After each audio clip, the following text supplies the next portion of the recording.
This is a section taken from the extended edition of my series What is the Age of the Ring mod. The Age of the Ring Total Overhaul mod for the classic RTS game The Battle for Middle-earth Rise of the Witch King has a ton going for it, so let's take a look at smaller aspects of it at a glance.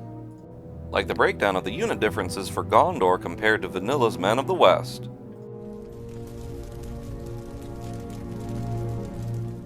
In Vanilla, the Tier 1 swordsmen, archers, cavalry, and Tier 2 spearmen are all generic Gondorian troops, so are all of a kind in a sense.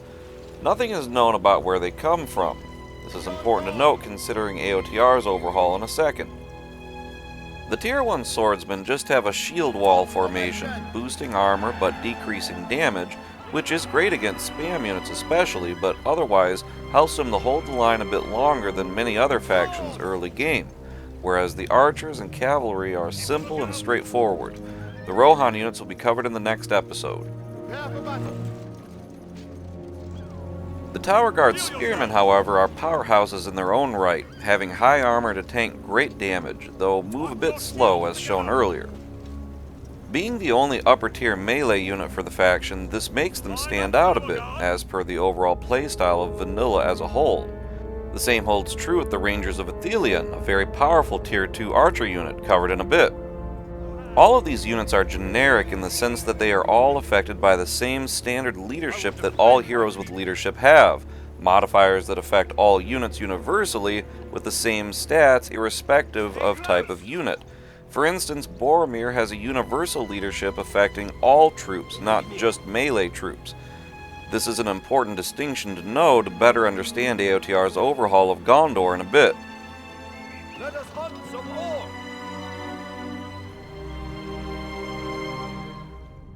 In AOTR, all of these troops except the Tower Guard and Rangers of Athelion are bumped up to a Tier 2 status, all appropriately of the White City of Minas Tirith, with higher stats and great abilities to be covered in a moment. In the Tier 1 troops place, though, is a great expansion on the Gondor faction, fiefdom troops, as taken from the books. The fiefdoms were parts of the wider lands of Gondor far beyond the White City, each with their own distinct peoples, somewhat different in identity from those who lived in the city of Minas Tirith.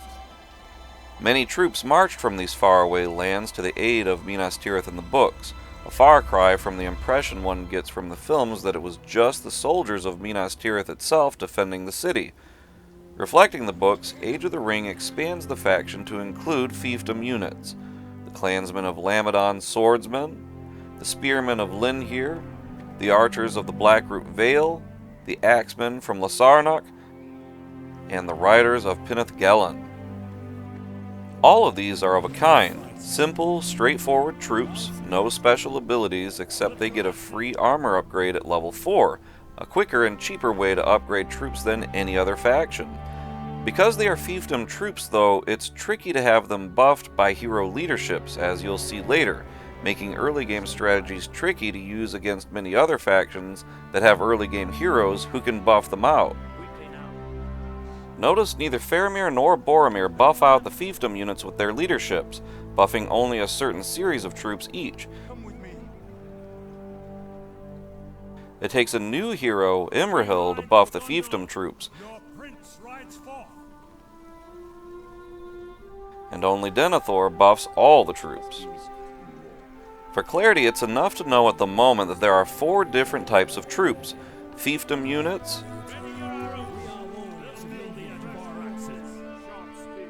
Minas Tirith units, Athelion units,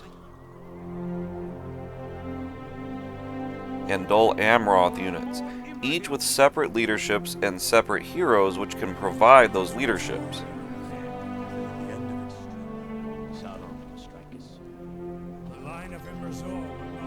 And only one which can buff all of these troops with his leadership, though some heroes have spells which buff all troops, as you'll see. Getting back to the Tier 2 Minas Tirith troops, they have better stats than their Tier 1 counterparts in Vanilla, and most also have special abilities. These guys are what most people probably think of when hearing the term Gondor troops, heavily armored, the cream of the crop to defend the great city, Boromir's men. The swordsmen have the shield wall of vanilla, but now with better stats. They also have a formidable level 2 charge attack, buffing them while also causing meta impact to break through front lines with ease. The spearmen have a great spear wall formation that lets them march in formation, unlike either of Vanilla's tier 1 or 2 spearmen, which stay stuck in the porcupine formation. This is a great way to continue to advance on the enemy, needless to say. The Minas Tirith archers get a damage and speed buff, letting them flee from danger and pursue fleeing units much faster than Vanilla's tier 1 archers, while also doing more damage. But as seen earlier, AOTR's Knights of Minas Tirith now have a special trample deceleration ability. Vanilla's tier 2 Rangers of Aethelion have always been quite formidable. They can stealth in trees, have long range and arrow volley ability, and have a fast fire rate, though lacking armor.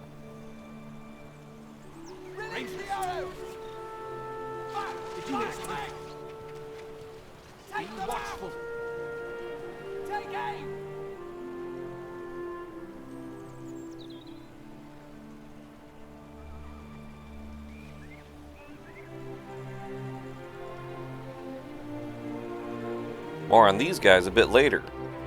AOTR's tier 3 equivalent have of course much better stats, along with the arrow volley, but can toggle between bow and sword like in the films, letting them push especially on resource structures at will, stealthing in trees all the while to heal up and wait in ambush for the next strike.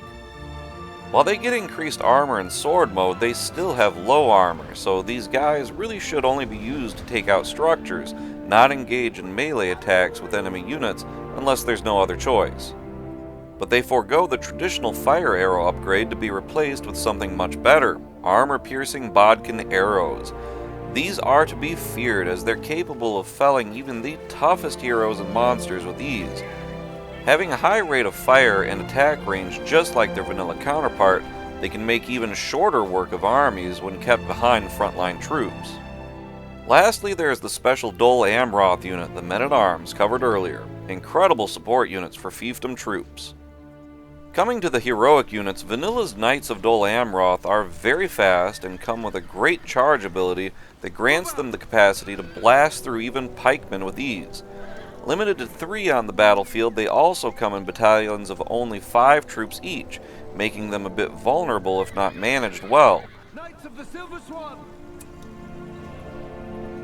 Attack! This way, Lancers! Move out! The enemy's upon us, man! You can see how in Vanilla that their charge ability is pretty incredible on its own for breaking through very tough lines in a pinch, but they don't do much damage on their own, even on a second pass. Whereas AOTR's equivalent, the Swan Knights come in battalions of 10, but otherwise have the same ability. And they perform about the same. The new heroic unit, the Fountain Guards, are limited to 2 but pack a real punch, as they should. For one, they get more and more armor buffs the more Minas Tirith troops are nearby, which stacks with the considerable armor buff from their spear wall formation, making them some of the tankiest heroic units in the game.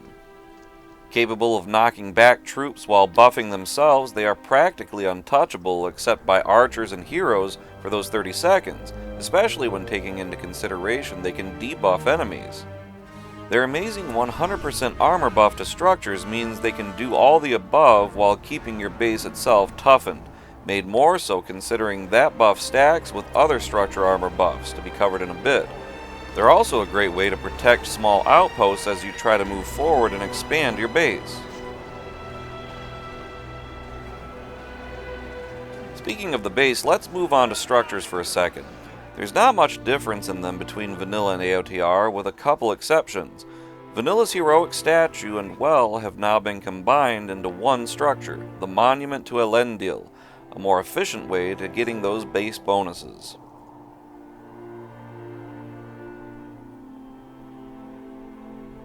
And there is now the Stoneworker, which is adopted from BFME 1, though with new art.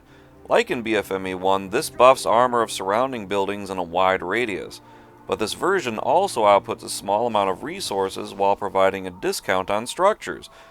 Quite nice for the city builder players out there, and not something that can be done in vanilla ROTWK. There is also an overhaul to the vanilla tower summon power, which now has a leadership to buff surrounding units. Combine this summon with the Dull Amroth Citadel summon to stack 2 leaderships together for a great frontline outpost. The Citadel also has high armor, buffs nearby units, is an arrow tower in and of itself, and outputs the same amount of resources as your fortress while producing your special units. Stack those 2 structures' leaderships with the Monument to Elendil's and the Stoneworker's armor buff for an easily defended outpost for map control. Compare this to Vanilla, which has only the normal arrow tower, no leadership, though it detects stealth and benefits from fire arrows and the fortress armor upgrade. If you haven't already, by the way, why not download this amazing mod? It's fast, free, and as easy as 1 click. Download link is in the description, and I have a great installation guide on my channel here.